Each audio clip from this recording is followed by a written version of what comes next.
अंतिम तीर्थ शासनायक प्रभु महावीर स्वामी की, परम पूज्य मुनि कुंजर आचार्य भगवान श्री आदि सागर जी महामुनि राज की, परम पूज्य तीर्थ भक्त श्रोमणी आचार्य महावीर कीर्ति जी महामुनि राज की, परम पूज्य वात्सल्य आचार्य विवेन सागर जी महामुनि राज की, परम पूज्य युग से तपस्वी सम्राट आचार्य भगवान श्री सन्मति सागर जी गुरु महाराज की, परम पूज्य वर्तमान के वर्धमान अध्यात्म सरोवर के राजहंस आचार्य भगवान श्री सुनील सागर जी गुरुदेव की।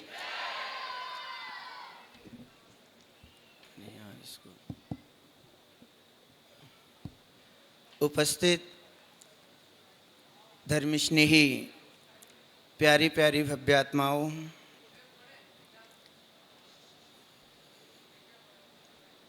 मुझे न है पर का पतियारा, मुक्ति का प्रोग्राम हमारा। मुझे न है पर का पतियारा,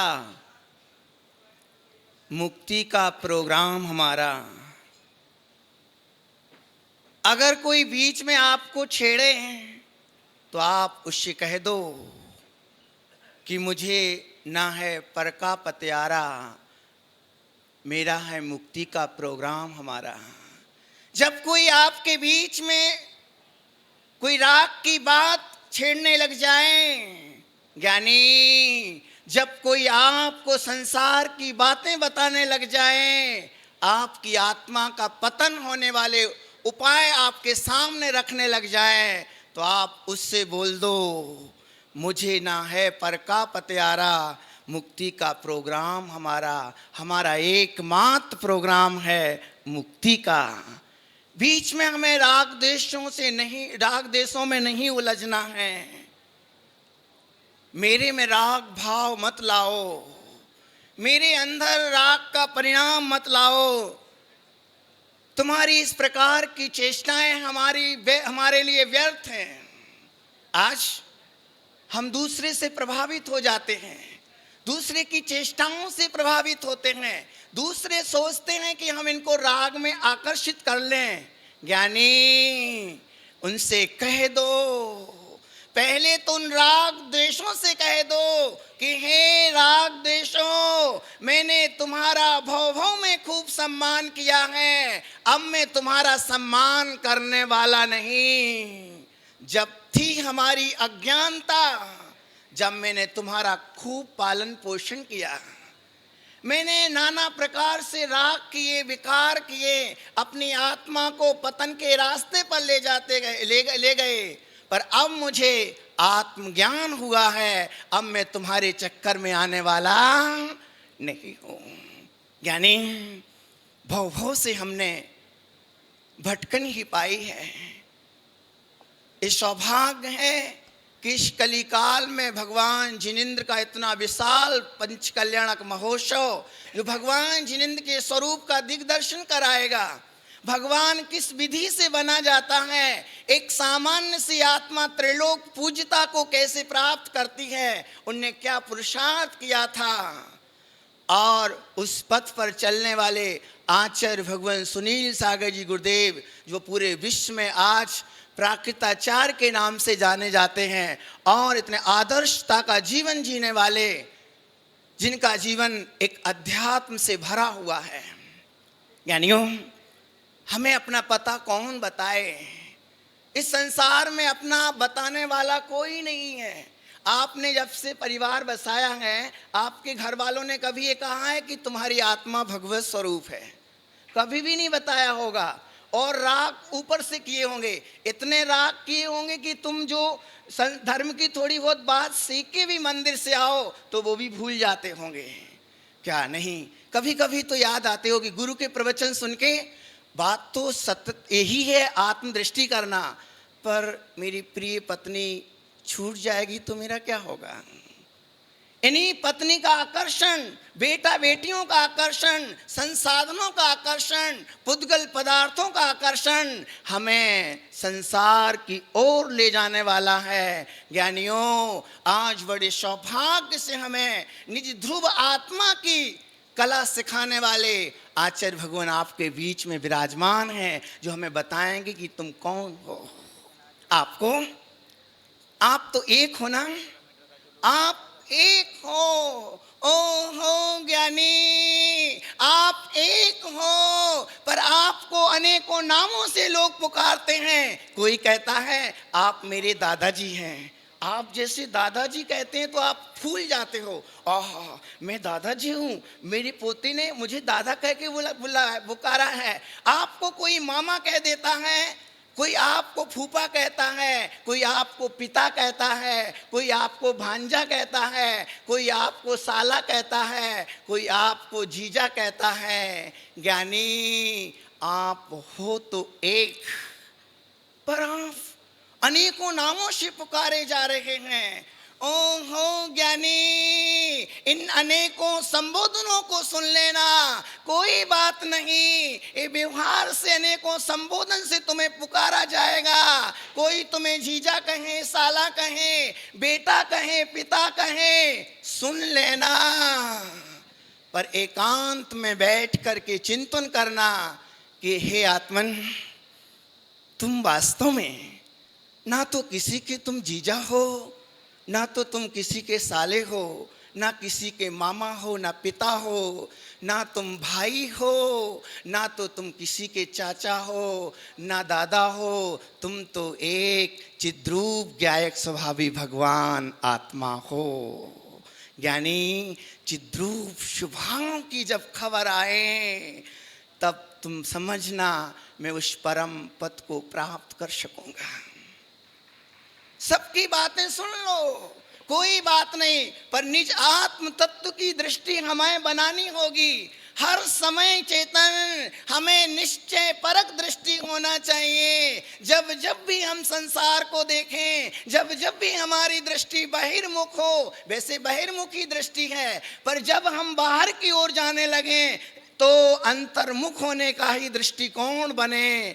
जब दृष्टि जाए कि देखो कितना सुंदर संसार है, तो चेतन ये दृष्टि डालना, इस संसार को मैंने भव भव में भोगा है। ओ हो, यानी इस संसार को मैंने भव भव में भोगा है। ऐसे कोई पंचेंद्रिय के विषय शेष नहीं रहे जो चेतन तूने एक बार नहीं अनंत बार ना भोगे हो, फिर भी तृप्ति नहीं हुई। चेतन अपना आत्म स्वरूप सबसे सुंदर है। मैं कौन हूं, मेरा स्वरूप क्या है, ये कौन बताने वाला है? ज्ञानी, जो ज्ञानी गुरुजन आत्मा का अनुभव करते हैं वही बताएंगे। आचार्य भगवान उस ज्ञायक स्वभाव की आराधना में लीन है। आप आश्चर्य करते होंगे, आपको वैसी शरण जाना है। किसकी शरण में जाना है? आपने सोचा कि मैं ऐसे इस व्यक्ति की शरण में जाऊं, ऐसी चीज, ऐसे पदार्थ की शरण में जाऊं जहां मैं निहाल हो जाऊं। आपने कदम उठाया, इंद्रिय विषयों की ओर दृष्टि डाली, यहाँ कोई शरण मिल जाएगी, सुंदर सा स्पर्श मिल जाएगा, सुंदर सा ठंडक स्थान मिल जाएगा जिससे हम आनंद में रह पाएंगे। पर इंद्रिय भोगों की ओर से जवाब मिला, ये इंद्रिय के भोग बड़े विषम हैं, मनोहर लगते हैं, पर ये दुख को का देने वाले हैं, पाप बंद कराने वाले हैं। आप थोड़ी और आगे बढ़े। अब किससे राग, किससे संबंध जोड़ा जाए जिससे मैं आनंद में जीवन जी सकूं? आप अपने कुटुंबियों के पास गए, पत्नी के पास, बच्चों के पास, संसारियों के पास। वहां आपको संदेश मिला, ए माँ, ये पत्नी, ये बेटे, ये सब सिर्फ संयोगी साथी हैं, सदा त्रैकालिक रूप से रहने वाले नहीं। आप प्रश्न पाया कि अब किसके शरण में जाऊं, यहां से निरुत्तर हो गया हूं, आगे और बढ़े, किसके शरण में जाऊं? ज्ञानी, आपने बहुत विस्तार से बड़ा महल बना लिया कि वहां तो शरण मिल जाएगी, पर बहुत सुंदर भवन, बड़ी फैक्ट्रियां तैयार कर ली, पर वहां से भी आवाज आई कि पर द्रव्य है, पर द्रव्य कभी तुम्हें शरण नहीं हो सकता। आप वहां से वापिस आए, फिर बोले कि किसके शरण में जाऊं कि मैं आनंद में रह सकूं? अब आपको निर्गत भीतरागी प्रभु अनंत भगवान मिल गए। अरहंत भगवान के पास गए, हाँ यही शरण होगी, बिल्कुल यही शरण है। पर अरहंत भगवान की दिव्य धुनी में आया कि तुम मेरी भी शरण में मत आओ, क्योंकि मेरे अब अलावा तुम्हें और भी आत्मा की स्थिरता बनानी पड़ेगी। ये भी मेरा विकल्प भी तुम्हें मुक्ति में बाधक बन सकता है। तुम्हें अपने निज आत्मा की शरण में जाना होगा, जिससे तुम सदा सदा के लिए आनंदित रह सकते हो। ज्ञानियों, निज आत्मा की शरण में हम पहुंचे कैसे? बात यह है, निज आत्मा की इस दुनिया में बात कौन जानता है? हम देह तक जीवन जी रहे हैं, हम अपने आप को बड़ा पैसे से मानने लगे हैं, हम अपने आप को प्रॉपर्टी से बड़ा मानते हैं, तो हम कल्याण कैसे कर पाएंगे? यानी प्रभु महावीर ने कहा है, ओ ज्ञानी, भगवान महावीर स्वामी ने कहा है शुद्ध निश्चय की दृष्टि से कि हर एक जीवात्मा में भगवान बनने की पूरी सामर्थ्य है। चाहे वो गरीब हो, चाहे सामान्य स्तर का रहने वाला हो, चाहे बहुत बड़े ऊंचे स्थान पर रहने वाला हो, हर एक जीव में भगवान बनने की पूर्ण सामर्थ्य है। महावीर स्वामी का यह वक्तव्य परम शुद्ध निश्चय की दृष्टि से जैसे हमें मिला, तो एक जीवन में अपूर्व आनंद आ गया। ओह, मेरे कल्याण का कारण मैं ही हूँ, मेरे कल्याण का कारण मैं ही बनूंगा, मैं ही आत्मदृष्टि करूंगा तो मैं उस परमात्म तत्व को प्राप्त कर सकता हूँ। ज्ञानी, ऐसा वह परमात्म स्वरूप आज मुझे आश्चर्य इस बात पर है कि हमारे पास वो स्वरूप हो करके भी हम कितने अनजान बने हुए हैं। बोलो, आप कभी पूरे 24 घंटे में भूल से भी कभी अपने आप को ये मानते हो कि मैं भगवान आत्मा हूं? बोलो, भूल से भी 24 घंटे में, सुबह से उठते रात्रि सोते वक्त, आप कभी अपने आप को ये मानते हो मैं भी भगवान जिनेंद्र स्वरूप का जैसा स्वरूप है वैसा ही मेरा निर्विकार स्वभाव है? कितने लोग मानते हैं ऐसा? महाराज, सुबह उठते ही याद आती है ऑफिस जाना है, दुकान पर जाना है, फैक्ट्री में जाना है, बच्चों को संभालना है, उनको ऑफिस जाना है, भोजन तैयार करना, नाना प्रकार के विकल्प आते हैं जो विकल्प आना नहीं चाहिए, जिन विकल्पों का सम्मान ज़्यादा देर तक नहीं करना चाहिए, उन विकल्पों के पूर्ति के लिए हम 24 घंटा समर्पित कर देते हैं। यानी ये विकल्प भी हमें आ ही नहीं पा रहे हैं जिस विकल्प से हम परमात्म तत्व को जाने। हमारे लिए हमारे जीवन में सुबह उठते ही ये चिंतन आना चाहिए, हे ज्ञानी, तुम कब तक इस संसार में परिभ्रमण करते रहोगे? जिस पर्याय के राग में तुम जीवन व्यतीत कर रहे हो, ये पर्याय तो यूं ही नाशवान है, विनाश को प्राप्त होने वाली है। उस ध्रुव तत्व के लिए तुमने क्या किया? ये कभी अपने आप के ओर से अपने लिए प्रश्न कभी किया? नहीं कर पाते हैं। हम बाहर में इतने रचपच गए कि अपने देह को ही अपना मानने लगे, सोने चांदी के आभूषणों को ही सर्वस्व माना, प्रतिष्ठा को ही सर्वस्व माना, बड़ा वैभव इकट्ठा कर लिया, उसमें ही सर्वस्व माना। यानी नेमिनाथ भगवान का यह महोत्सव के कल्याणक यहाँ होंगे, उनने सब कुछ राग देश को नहीं माना, सब कुछ उनने ये वैभव को नहीं माना। उनने पता किया कि वास्तव में शरण यदि कोई है तो मेरा चैतन्य आत्म तत्व है। उसको शरण, उसकी शरण गए, आज 3 लोक के पूज्य प्रभु भगवान हो गए। हमें भी उस भगवत्ता को पाना है। कितनी सरल वो भगवत्ता है, पर कितनी कठिन आज हमारे सामने बनी हुई है। कितनी अब हम आपसे कहता हूं, आप अगले भाव में ये गारंटी दे रहे हो कि मैं मुक्ति को प्राप्त कर लूंगा? बोलो, अगले भाव में आपकी मुक्ति होगी, ये गारंटी कौन दे रहा है? जब अपनी ओर देखते हैं विषयों में फंसा हुआ है चेतन, क्षणिक चीजों के राग में पागल हो रहा है, एक छोटी सी जमीन के खातिर नाना प्रकार के अर्थ ध्यान कर रहा है, भाई भाई में लड़ाइयाँ कर रहा है, जो पर द्रव्यों में अपना अस्तित्व मान रहा है, उस व्यक्ति से भगवान बनने की क्या आशा की जाएगी?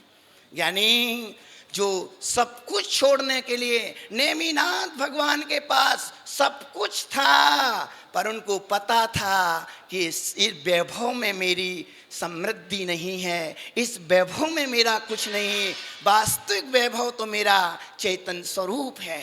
ज्ञानियों, अपने उस चेतन स्वरूप की दृष्टि हमें बनानी है।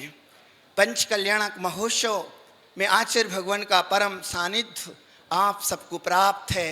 ये ऐसे वो आचार्य हैं, आप बहुत दूर दूर से आए हुए विराजमान हैं यहाँ, कहाँ बाहर पूरे भारत देश से, मुंबई से, सूरत से, जहाँ जहाँ ना जाने कहाँ से, आइडर से, सभी दूर से आप सब पधारे हैं। आप ऐसे आचार्य भगवान के सानिध्य में आप यहाँ विराजने का सौभाग्य मिला। जो पता है, कुंद के बाद यदि किसी ने प्राकृत में रचना की है तो एकमात्र है आचार्य भगवान सुनील सागर जी गुरुदेव। प्राकृत भाषा जितनी उम्र आचार्य भगवान की है, उतने ग्रंथों की जिनने रचना कर दी, 10,000 से करीबन गाथाएं जिनको याद हैं। ज्ञानियों, जिनने अपना पूरा जीवन भगवान महावीर के तत्वबोध में लगा दिया, आत्मशुद्धि के पथ पर समर्पित कर दिया। उनको पता था ये संसार मायामयी है, ये ज़्यादा दिन रहने वाला नहीं है, बाहर की चीज़ें ज़्यादा दिन तक रहने वाली नहीं। ज्ञानी, रहने वाला यदि कोई मेरा है तो मेरा आत्म तत्व है। हम गुरु भगवान के चरणों में यही प्रार्थना करें कि हे भगवान, हमें भी वह हमारा अपरिचित वैभव और हमारे पास होकर के भी मैं अपने नज़दीक क्यों नहीं पहुंच पा रहा हूं, इस बीच में दूरियां क्यों बढ़ रही हैं, इतनी दूरी मुझे क्यों न महसूस हो रही है। और एक दूरी 1-2 दिन की नहीं, ये दूरी अनंत भाव से दूरी बनी हुई है। हे भगवान, ऐसा कौन सा अपराध मेरे द्वारा हो रहा है, कौन सी ऐसी महती भूल मेरे से हो रही है कि अनंत भाव से हमारी निधि हमारे पास होकर के भी हम उससे मिल नहीं पा रहे और हम परमात्मा स्वरूप को उपलब्ध नहीं हो पा रहे। यह क्या कारण है? ज्ञानियों, ये बात तो आचार्य भगवान भी आपको अपने प्रवचनों में बताएंगे। वो दूरी को दूर करना है जो हमें अपने आप की ओर नहीं लाने देती है। हम उस स्वरूप को जाने। इन्हीं मंगल भावना के साथ आचार्य भगवान सुनील सागर गुरुदेव की